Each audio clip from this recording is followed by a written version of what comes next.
Hi అండి, అందరికీ నమస్కారం. Welcome back to Sneha tech TV. ఏపీలో రేషన్ కార్డు కలిగిన వారు ఎవరైతే ఉన్నారో వీరందరికీ కూడా ఒక అదిరిపోయే శుభవార్త అయితే రావడం జరిగింది. మనకు దసరా అలానే దీపావళి పండుగలు వస్తున్నాయి కదా, దానికి సంబంధించి రేషన్లో కొన్ని కొత్త సరుకులు అయితే పంపిణీ చేయబోతుంది మన ఏపీ ప్రభుత్వం. మరి ఆ సరుకులు ఏంటి అనే వాటి గురించి మనమైతే ఈ వీడియోలో తెలుసుకుందాం. అలానే ఎప్పటి నుంచి ఈ సరుకులు అనేది పంపిణీ చేస్తారు అనే వాటి గురించి కూడా ఈ వీడియోలో తెలుసుకుందాం. కాబట్టి ఎవరు కూడా వీడియో అనేది ఎక్కడా కూడా స్కిప్ చేయకుండా చివరి వరకు చూడండి. మీరు కనుక ఇంకా మన ఛానల్ని సబ్స్క్రైబ్ చేసుకోకపోతే మాత్రం వెంటనే మన స్నేహ టెక్ టీవీ ఛానల్ని సబ్స్క్రైబ్ చేసుకోండి. ఇక మనం లేట్ చేయకుండా వీడియోలోకి వచ్చినట్లయితే, ఆంధ్రప్రదేశ్ ప్రభుత్వం రేషన్ కార్డులు ఉన్న వారికి తీపి కబురు చెప్పింది. ఈ నెల అనగా అక్టోబర్ నెలలో బియ్యంతో పాటుగా కందిపప్పు కూడా పంపిణీ చేస్తుంది. అలాగే చక్కెర కూడా వినియోగదారులకు అందిస్తున్నారు. వాస్తవానికి రేషన్ షాపుల ద్వారా బియ్యంతో పాటుగా కందిపప్పు, చక్కెర, గోధుమ పిండి వంటి వస్తువుల్ని కూడా ఇస్తున్నారు. గత ప్రభుత్వ హయాంలో వీటిని పంపిణీ సరిగ్గా చేయలేదు. వీటిలో ఇటీవల అధికారంలోకి వచ్చిన కూటమి ప్రభుత్వం ముందుగా పౌర సరఫరా శాఖ ప్రక్షాళనపై ఫోకస్ పెట్టింది. ఈ క్రమంలో రేషన్ షాపుల కొలతల్లో తేడాల కారణంగా 3 నెలలుగా కందిపప్పు, చక్కెర, గోధుమ పిండిని పంపిణీ నిలిపివేశారు.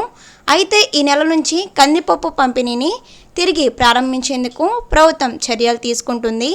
ఇప్పటికే కందిపప్పు ఆయా జిల్లాలకు చేరగా అక్టోబర్ నుంచి రేషన్లో లబ్ధిదారులకు కేజీ చొప్పున కందిపప్పు అయితే అందించడం జరుగుతుంది. కందిపప్పు ధర బహిరంగ మార్కెట్లో కిలో 150 రూపాయల నుంచి 170 రూపాయల వరకు ఉండగా రాయితీపై 67 రూపాయలకే అందించనున్నారు. అలాగే చక్కెర అర కేజీ 17 రూపాయలకే అందించనున్నారు. దసరా, దీపావళి పండుగలు ఉండటం, నిత్యావసర వస్తువుల ధరలు పెరగడంతో ప్రభుత్వం ఈ నెల నుంచే కందిపప్పును పంపిణీ చేస్తోంది.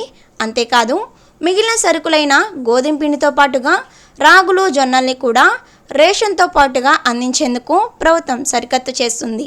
అంతేకాదు రాష్ట్రంలోని రేషన్ షాపులను కూడా పెంచుతూ ప్రభుత్వం నిర్ణయం తీసుకుంది. రేషన్ సరుకుల్లో అక్రమ అవకతవకలను గుర్తించిన ఏపీ ప్రభుత్వం కాంట్రాక్టర్లు సరఫరా చేసే కందిపప్పు, పంచదార ప్యాకెట్ల తూకాల్లో తేడాలు ఉన్నట్లు తేల్చింది. వెంటనే వాటిని పంపిణీ నిలిపివేసింది. ఈ ఏడాది జూన్లో లీగల్ మెట్రాలజీ అధికారులు ఎంఎల్ఎస్ పాయింట్లలో తనిఖీలు నిర్వహించి కందిపప్పు, పంచదార ప్యాకెట్ల కొలతల్లో తేడానున్నట్లు గుర్తించారు. ఆ వెంటనే లోపాలను సవరించి సక్రమైన కొలత, కొత్త ప్యాకింగ్లో సెప్టెంబర్ నుంచి లబ్ధిదారులకు పంచదార పంపిణీ పునః ప్రారంభించారు. ప్రస్తుతం నెల నుంచి కందిపప్పును కూడా రేషన్లో అందించనున్నారు. బియ్యం కార్డుదారులకు కిలో చొప్పున కందిపప్పును పంపిణీ చేయడం అయితే జరుగుతుంది. సో చూశారు కదా వ్యూవర్స్, ఏపీ రాష్ట్ర వ్యాప్తంగా తెల్ల రేషన్ కార్డు కలిగి ఎవరైతే ఉన్నారో వీరందరికీ కూడా ఇది ఒక గుడ్ న్యూస్ అని చెప్పుకోవచ్చు. ప్రతి ఒక్కరికి కూడా ఈ యొక్క అక్టోబర్ నెల నుంచి కందిపప్పు, బియ్యం, అలానే గోధుమ పిండి, రాగులు, జొన్నలు పంపిణీ అయితే చేయబోతున్నారు. మరి ఇలాంటి ఇన్ఫర్మేషన్ వీడియోస్ కోసం వెంటనే మన ఛానల్ని సబ్స్క్రైబ్ చేసుకోండి.